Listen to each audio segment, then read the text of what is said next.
Assalamualaikum warahmatullahi wabarakatuh. Selamat siang rekan-rekan semua. Waalaikumsalam Waalaikumsalam warahmatullahi warahmatullahi wabarakatuh. wabarakatuh. Oke, kembali lagi bersama saya di acara Bincang-Bincang Inspiratif. Cerita Cerita hari hari ini ini menginspirasi menginspirasi dan nanti. Oke, luar biasa. Gimana kabarnya teman-teman semua? Sehat? Alhamdulillah. Alhamdulillah baik, Kak. Alhamdulillah. Oke, sebelum kita masuki perbincangan kita di siang hari ini, izinkan saya memperkenalkan diri lagi. Perkenalkan, saya Noviliani, ahli pertama penyuluh kesehatan masyarakat, UPTD Puskesmas Karangkitri, Dinas Kesehatan Kota Bekasi. Mungkin bisa dilanjut dengan kakak-kakak, dimulai dari Kak Okta. Salam kenal ya, Kak Novi ya. Perkenalkan juga, nama saya Okta Julian Windari, penyuluh kesehatan dari Puskesmas Sumur Batu, Kota Bekasi. Salam kenal semua. Salam kenal, dilanjut oleh Kak Kaulan. Assalamualaikum warahmatullahi wabarakatuh. Selamat siang semuanya. Perkenalkan, saya Kaulan Syahida, ahli pertama dokter gigi dari Puskesmas Jatiranggon. Salam kenal semuanya. Salam Salam kenal kenal. Kak Kolan. Dilanjut Kak Widi. Terima kasih Kak Novi. Perkenalkan semuanya, saya Vida Widya Nuriza, bisa dipanggil Widi. Saya dari ahli pertama penyuluh kesehatan masyarakat di UPTD Puskesmas Ketingudi. Salam kenal semua kakak-kakak. Salam kenal. Oke, yang terakhir ada Kanuma. Assalamualaikum warahmatullahi wabarakatuh. Perkenalkan saya Nurdiani, biasa dipanggil Numa, dari penyuluh kesehatan ahli pertama di Puskesmas Perumnas 2. Salam kenal semua. Oke, Salam salam kenal. kenal. Oke, jadi tidak berlama-lama lagi. Hari ini kita akan berbincang-bincang terkait isu aktual. Nah, isu aktualnya seperti apa?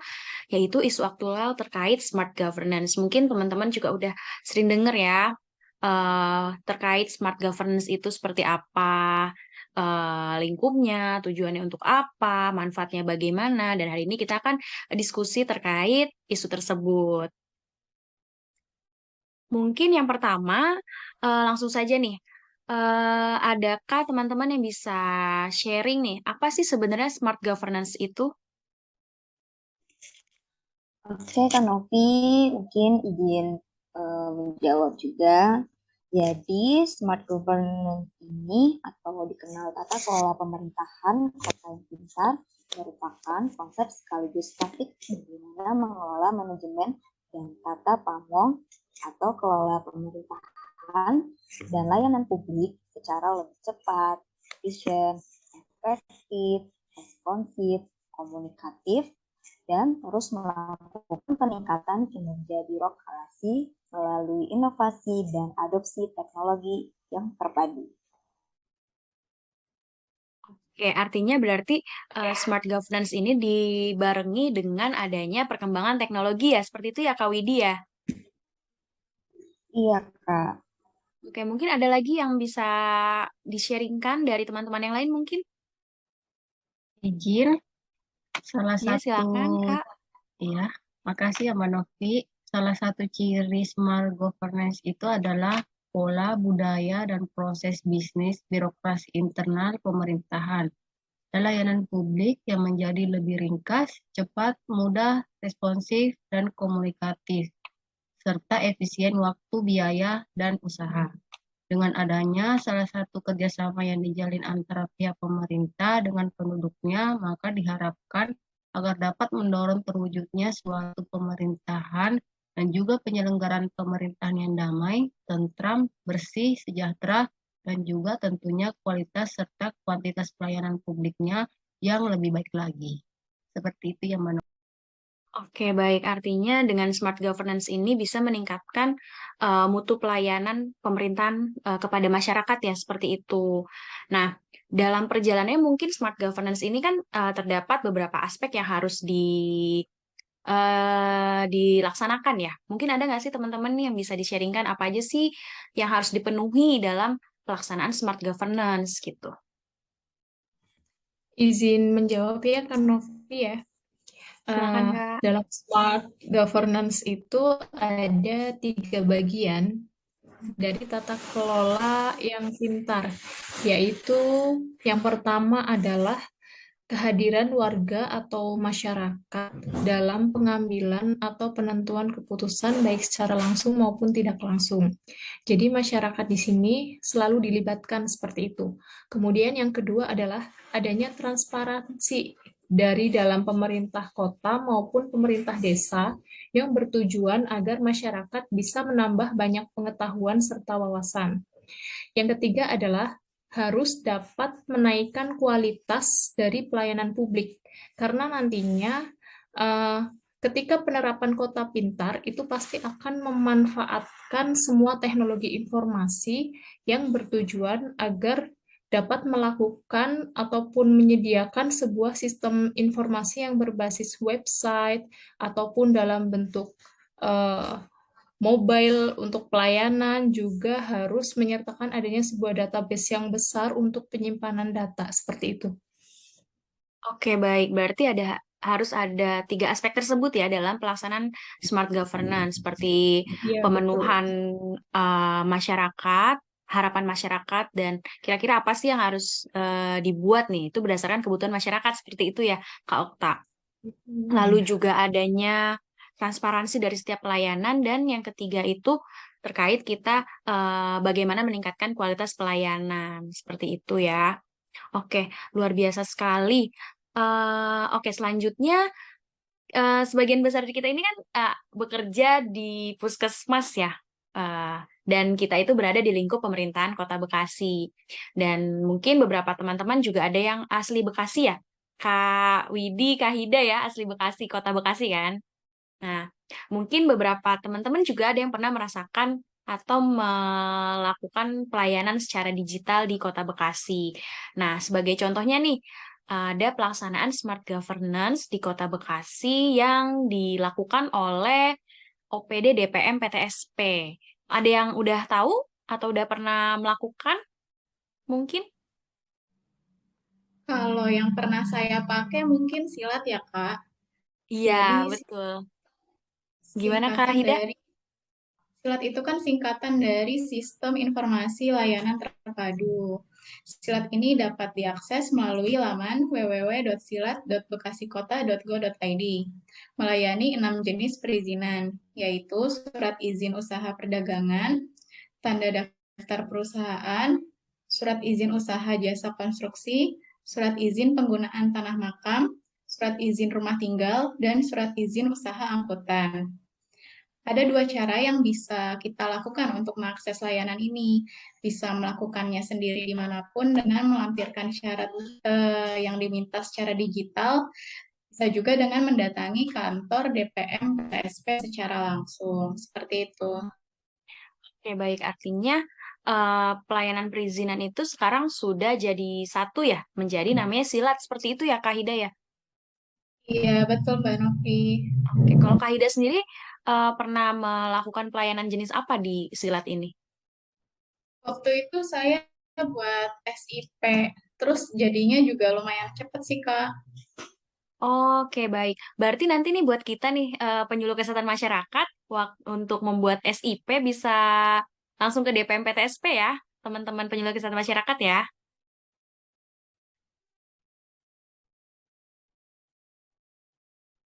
Oke, mohon maaf, sepertinya terkendala jaringan.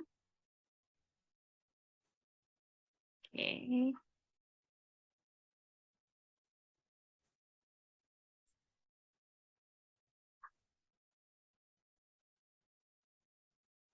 Oke, sudah terhubung kembali ya. Mohon maaf ya, tadi ada terkendala jaringan. Oke, artinya berarti di DPM PTSP ini kita bisa mengurus SIP ya buat teman-teman penyuluh kesehatan masyarakat juga yang nantinya akan membuat SIP seperti itu. Oke, ada lagi nggak yang bisa menjelaskan nih apa aja sih contoh pelaksanaan smart governance di lingkungan pemerintahan Kota Bekasi?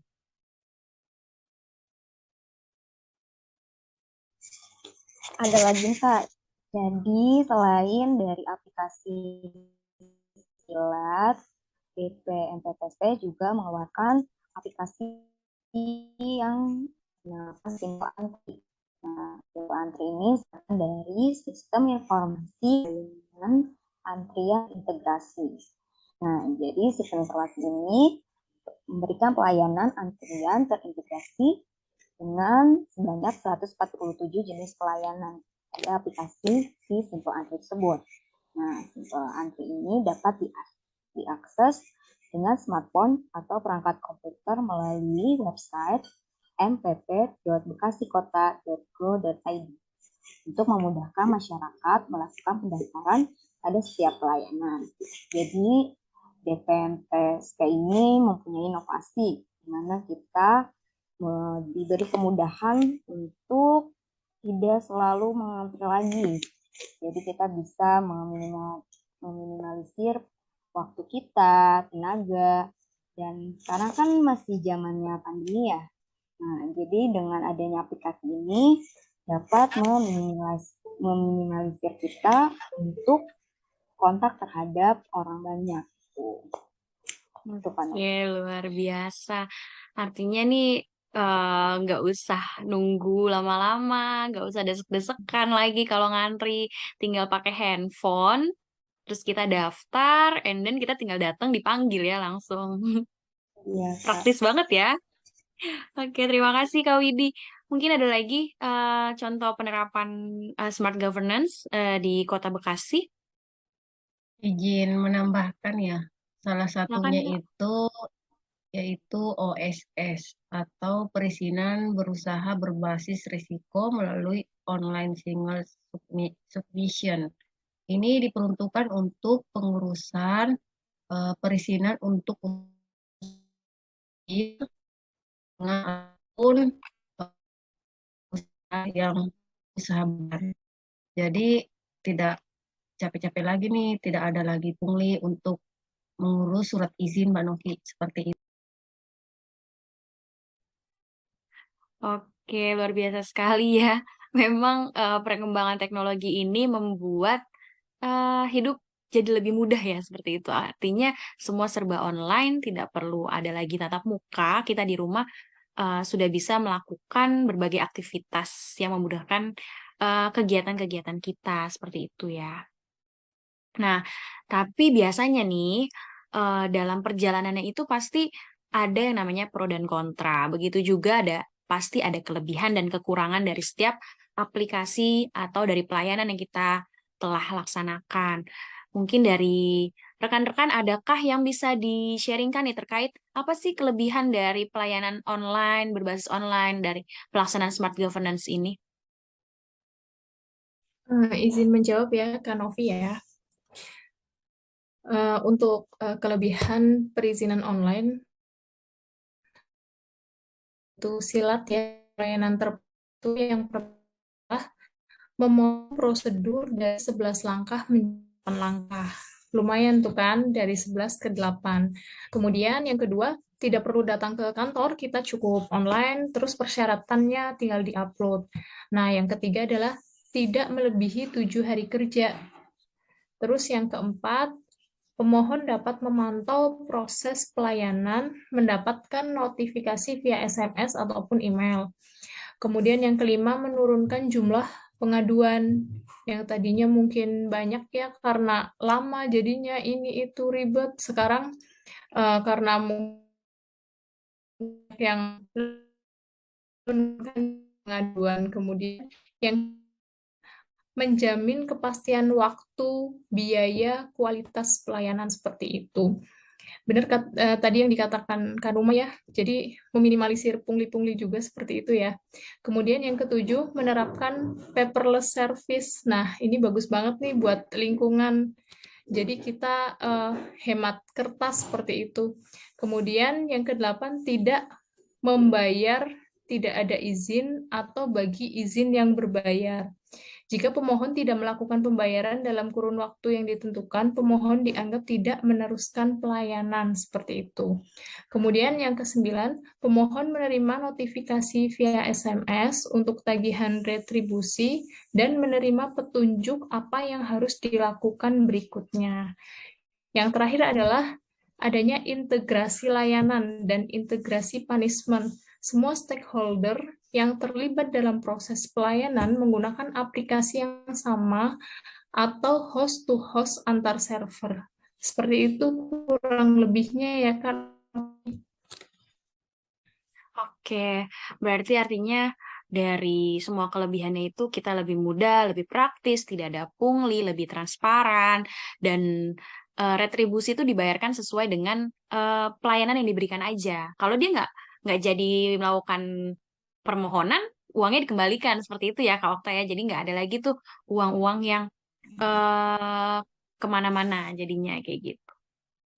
Semua berada pada tempatnya dan berada pada kebutuhannya masing-masing. Oke, tadi kita udah bicara tentang kelebihannya. Nah, mungkin nih pasti ada kan kekurangan dari aplikasi tersebut, dari layanan tersebut untuk eh kedepannya itu kita lebih meningkatkan kualitas pelayanan lagi. Apa sih kira-kira kekurangan dari pelayanan berbasis digital dalam smart governance yang dilaksanakan di pemerintah Kota Bekasi, khususnya di DPM PTSP? Baik, Kanopi. Jadi tentunya untuk pelayanan secara online ini itu nggak bisa dihindari ya kalau adanya kekurangan. Nah, diantaranya lamanya waktu penerbitan izin karena proses verifikasi yang terhambat, karena kurangnya persyaratan dan kurangnya komunikasi antar verifikator dan pemohon. Jadi mungkin bisa saja nih nanti saat di lapangan terkadang pemohon itu atau masyarakat kurang memperhatikan berkas-berkas yang dibawa. Jadi masih ada yang kekurangan gitu. Nah, terus selanjutnya juga kurangnya perizinan online ini yaitu ketidaklancarannya sistem aplikasi silat. Karena tentunya pasti sistem online akan bergantung akan kekuatan dari jaringan, terus kekuatan sistem itu juga yang menghambat kelancaran aplikasi e-silat itu. Lalu kurangnya fasilitas informasi dan pengaduan karena dikarenakan masih dalam proses integrasi. Jadi ya DPM PTSP ini masih terus mengembangkan aplikasinya sehingga terus meningkatkan pelayanan dan kepuasan dari masyarakat. Dan itu juga tidak semua masyarakat memahami cara penggunaan silat. Jadi masih terdapat beberapa masyarakat yang belum melek akan teknologi. Jadi terkadang mereka masih perlu melakukan pelayanan langsung ke kantor.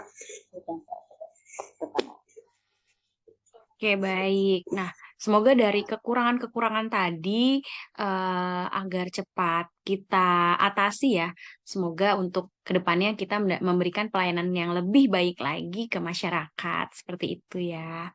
Terima kasih, Kak Widi. Oke, selanjutnya terkait pelayanan DPM PTSP yang berbasis smart governance. Itu sudah dilakukan survei kepuasan masyarakat nih teman-teman. Jadi survei kepuasan masyarakatnya itu mendapatkan nilai yang terbilang sangat baik ya. Artinya menyentuh angka 81,96% dari total keseluruhan warga di Bekasi. Dan angka tersebut juga meningkat nih dari tahun sebelumnya yang sebelumnya di angka 80,98%. Artinya Kota Bekasi ini terus-menerus melakukan peningkatan terhadap pelayanan yang diberikan ya. Dan mungkin ada teman-teman yang bisa memberikan tanggapan nih, kenapa sih Kota Bekasi itu bisa terus melakukan peningkatan berkelanjutan seperti itu? Boleh saya jawab, Mbak Novi? Jadi, Iya, silakan Kak. ya, makasih. Dengan memberikan kebutuhan yang dibutuhkan oleh masyarakat, Kota Bekasi ini memberikan kualitas pelayanan publik dengan memperoleh berbagai penghargaan. Salah satunya yaitu penghargaan penganugerahan The West Java Investment Summit Award pada tahun 2021, peringkat ketiga terbaik nasional tingkat kota, dan 10 besar tingkat nasional. Dan ketiga yaitu Anugerah Smart City Indonesia pada tahun 2021, dan keempat peringkat kategori pemerintah kota dan penganugerahan predikat kepatuhan standar pelayanan publik pada tahun 2021 oleh Ombudsman. Dan kelima yaitu juara satu kategori pengolahan informasi dan dokumentasi, dan keenam yaitu penganugerahan inovasi perangkat daerah pada kegiatan Bekasi Innovation Week pada tahun 2021. Dan itu beberapa berbagai penghargaan yang didapatkan oleh pemerintahan Kota Bekasi, khususnya di Badan DPMP TSP. Seperti itu ya, Mbak Novi. Oke, luar biasa. Artinya memang berbanding lurus ya dengan kepuasan masyarakat. Ternyata banyak penghargaan yang didapatkan oleh DPMP TSP. Terima kasih, Kanuma. Oke, yang terakhir yaitu terkait keterkaitan fungsi ASN dengan nilai-nilai Smart ASN. Terhadap pelaksanaan smart governance. Mungkin bisa diceritakan nih dari teman-teman apa aja sih keterkaitannya dari nilai-nilai smart ASN dengan pelaksanaan smart governance di Kota Bekasi, khususnya di DPMP TSP. Izin menjawab, Mbak Novi. Oke, silakan. Kalau menurut saya, dengan adanya sistem pelayanan berbasis digital seperti ini, nilai integritas seorang ASN dapat terlihat, di mana semua tahapan proses pelayanan lebih transparan ya, karena sudah terdigitalisasi. Sehingga nggak ada lagi tuh yang namanya pungli, penerimaan imbalan, atau gratifikasi. Begitu status permohonannya selesai, dokumen bisa langsung kita ambil, bisa diambil di kecamatan atau ke gerai pelayanan publik yang dekat dari rumah kita. Seperti itu, Mbak Novi. Boleh menambahkan ya, Kak Novi? Silakan Kak dilanjut.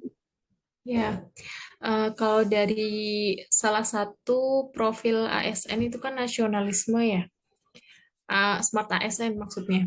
Dengan berinovasi dalam pemanfaatan teknologi digital dalam proses pelayanan publik, mencerminkan sikap nasionalisme seorang ASN untuk mencapai kinerja pemerintahan yang lebih baik, di mana teknologi dipakai agar bisa meningkatkan kualitas dari pelayanan masyarakat yang akan memberikan dampak terhadap kemajuan bangsa Indonesia pada umumnya. Seperti itu, Kak. Silakan yang lain, barangkali ada yang menambahkan. Ya, baik Kak Oka mau menambahkan juga. Jadi selain itu dapat nilai juga dari profesionalisme.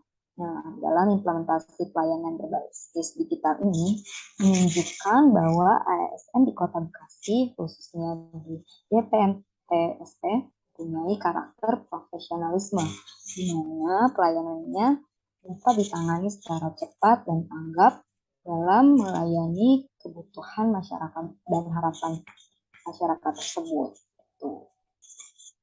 Izin menambahkan terkait dengan Smart ASN yaitu wawasan global, ya ditunjukkan dengan cepat menyesuaikan diri menghadapi perubahan, perkembangan, dan kemajuan teknologi yang bertindak proaktif yang dapat terlihat dari berbagai inovasi yang telah dibuat oleh DPMP TSP Kota Bekasi.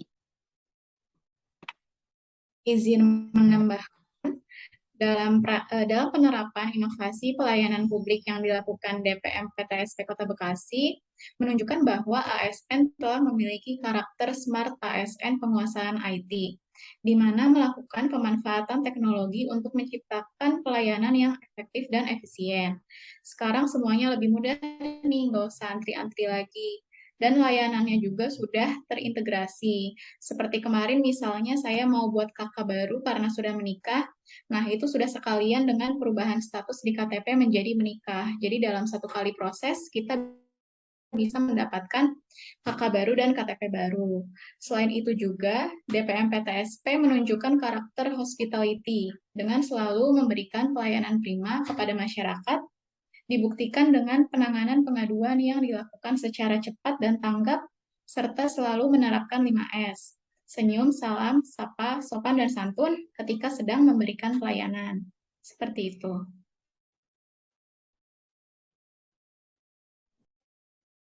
Izin menambahkan lagi, kalau dari sisi networking atau memperluas jaringan, membangun dan menjalin hubungan dengan orang lain atau organisasi yang bersinergi dengan instansi atau orang lain untuk mempermudah aparatur negara dalam memberikan pelayanan yang terbaik untuk masyarakat.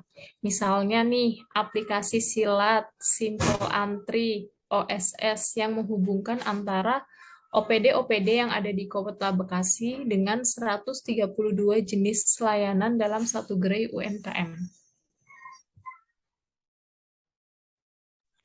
Oke, selain itu juga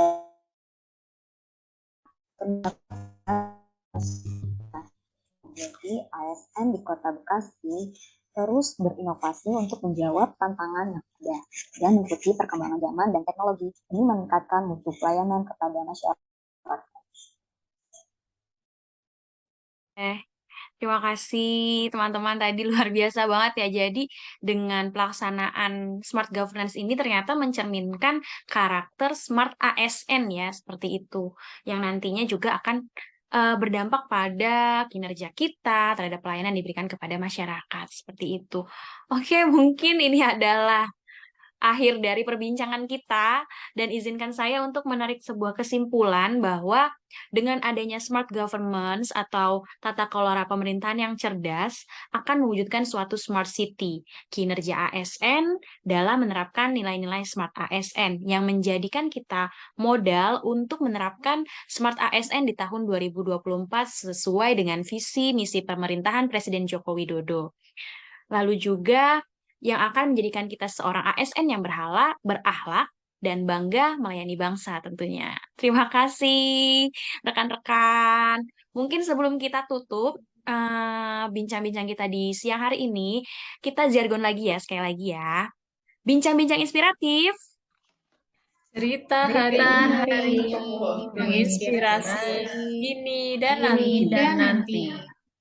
Oke, luar biasa sekali. Terima kasih teman-teman semua. Terima kasih Kak Okta, Kak Hida, Kak Widi, Kak Numa. Semoga apa yang kita bicarakan, kita diskusikan hari ini bisa menjadikan manfaat untuk kita semua, untuk teman-teman yang mendengarkan, dan untuk pemerintahan Kota Bekasi khususnya. Oke, akhir kata, saya Noviani sebagai moderator, pamit undur diri. Wabillahi taufik wal hidayah. Wassalamualaikum warahmatullahi wabarakatuh. Selamat siang. Waalaikumsalam warahmatullahi wabarakatuh. Wabarakatuh.